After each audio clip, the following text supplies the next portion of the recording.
Hello everyone and welcome back to Lucky Loaders 15, where I'll be giving you 4 selections for tomorrow's racing.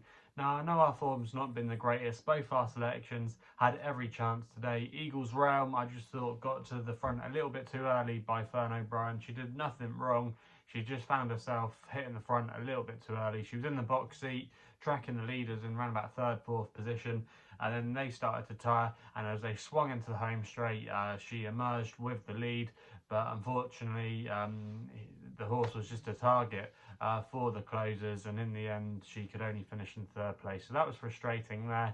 And then the other selection we put up, Saw Pit Sienna, I think she finished in around about 5th place. In the end, she had every chance. I know Alan Corley did plot a wide course. He was probably looking for the better ground, but she had no real excuses. She had her normal tactics of being handy, being prominent, but in the end, it just wasn't meant to be, and she bumped into some better handicap rivals on the day. And yeah, our form through January had been a bit in and out. We started off okay, then we went down a little bit. Last week was a bit better. We had quite a few winners, but then the last few videos from the weekend have been disappointing, but hopefully we can turn it around. You just need a couple of good results, and then you kind of forget about the bad days, and it's kind of one of those situations at the moment where we've not really been on a brilliant roll, we've not been on a really bad roll, it's just been really up and down, but hopefully we can bounce back and have some winners for you tomorrow. And we're going to be going to Wetherby for the first tip, where we're going to the 2:15, and this is where my nap of the day is going to be coming from, and that's a horse called Mr. Whip for Nathan Mosscrop, claiming 3. He's riding for Brian Ellison here. Going to recommend a 1-point win bet, currently available at 7-2 with most firms.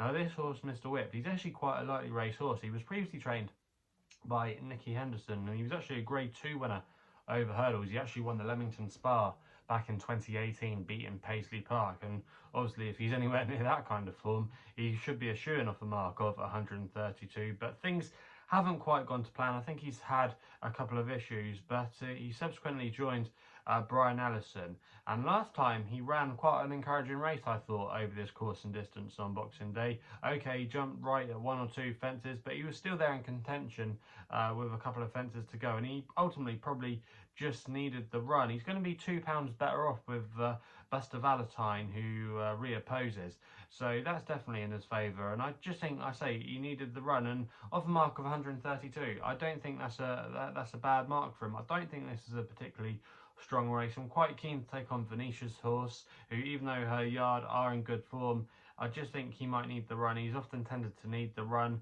I thought Who Shot the Sheriff was a bit high in the weights, personally myself. I thought Paddy the Pie, Sue Smith's team, haven't been in the best of form. I just thought Mr. Whipped, out of all the horses at the top, towards the top of the market, I just thought he could still have a bit of untapped potential, and this could be maybe his cup final or a stepping stone for him to go on to big and better things if they think they still got a bit up his sleeve. But I just thought he had quite strong claims in this race tomorrow, and I'd be disappointed if he couldn't give us a bold run for our money. So that's going to be Mr. Whipped in the 2:15 at Wetherby. We then go to an extra tip, and I nearly was contemplating about putting this one up as my nap. It's a big price, and that's in the 225 at Southwell, and that's a horse called Shallow How for Clifford Lee and Carl Burke, currently available at 16-1 with SkyBet, who are offering 4 places on this race. I'm going to recommend a 0.5 each way selection. Now this horse, Shallow How, is now down to his last winning mark of 88. He's more effective on the all-weather and over this trip as well, because all his wins have come at 6 furlongs, and I think you have to definitely forgive him his last run, where actually, if you look at the sectionals, he was actually running on quite strongly. That was over 5 furlongs, and that was a really warm race. He bumped into strong power of Alice Haynes, who's been in really good form. I think he even broke the track record, if I remember correctly, over 5 furlongs at Lingfield. So he was up against it last time. It just wasn't his cup of tea, where this is going to be his cup of tea. 6 furlongs. He's down to a winning mark. He's on the all-weather. I just think he's a big price in this race. Carl Burke's team are in really good form as well. 3 of their last 4 runners have won, so they're going absolutely great guns. Clifford Lee as well is going quite well. I just thought this horse had a good chance in this race tomorrow off this mark. I don't think this is a particularly strong race, and yes, I know Shallow Hal on some of his recent starts hasn't beaten a single rival home, but if you go back and watch some of those Wolverhampton runs back in December, he's definitely had a couple of excuses. One of them, I think it was his second to last run, he had a really wide passage and he was just never going to be able to get into the race.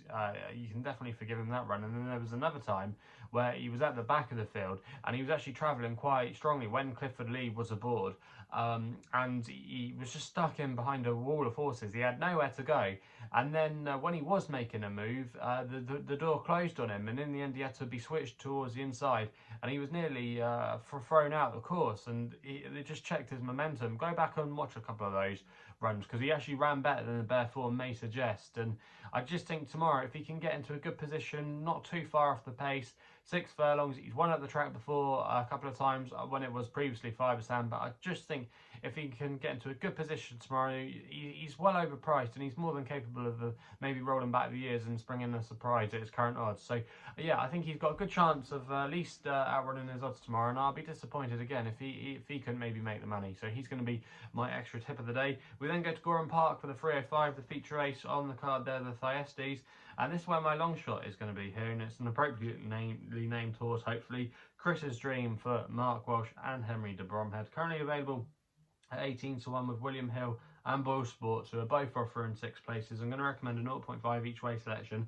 Now, I know this horse has to run this race off top weight, off a mark of 162, and for some of you, you might think I'm mad putting him up, but I just think he could be potentially the forgotten horse of the race. Now, on his day, we know he's a really class horse, but he's not quite a grade 1 horse. He nearly won a grade 1 when he won the Down Royal Chase, you might remember. I think the Storyteller beat him that year, and he did nothing wrong. He just lost to a better horse on the day. But Chris's Dream has run some eye-catching races on his last couple of starts when he's been tried over the national fences. He was running a big race in the Grand National when he got brought down 4 out, and even last time when he ran in the Beecher Chase, he was actually going quite well, but he just unseated John Joe O'Neill Jr. that day. So I definitely think you can put a line through a couple of those runs. And coming back here tomorrow, I think this could be his Gold Cup or his final. He's a previous course winner. He won the Red Mills Chase here back in February. I think it was 2019, if I remember correctly. But he's won at this course before, and he's got quite a good record right-handed. He'll love the deep testing conditions tomorrow. He'll really thrive on that. He likes a good tested stamina. Also, as well, he's got previous form in big handicaps. He won a Troy Town at Navan a couple of years ago when he went off like an absolute certainty to win the race. Okay, that was off a much lower mark. I think that was off a mark of around about 146. But still, nevertheless, you know, he has shown some good runs in handicaps during the past. Henry de Bromhead as well won this with a similar type horse. I think it was back in 2017. I remember backing him that day. That was a horse called Champagne West. He was a bit shorter in the betting.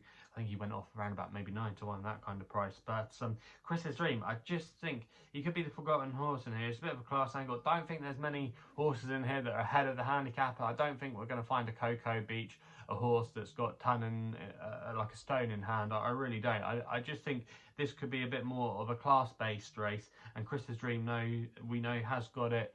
He's had a bit of time off to get over his entry exertions. Henry de Bromhead apparently says he's in good form. You know, he's got the course form, he's got the previous handicap form. You know, if he can just put it all together, I think 18 to 1 with 6 places is more than fair. And for me, he's going to be my long shot of the day. So that's going to be my selection in the Thyestes.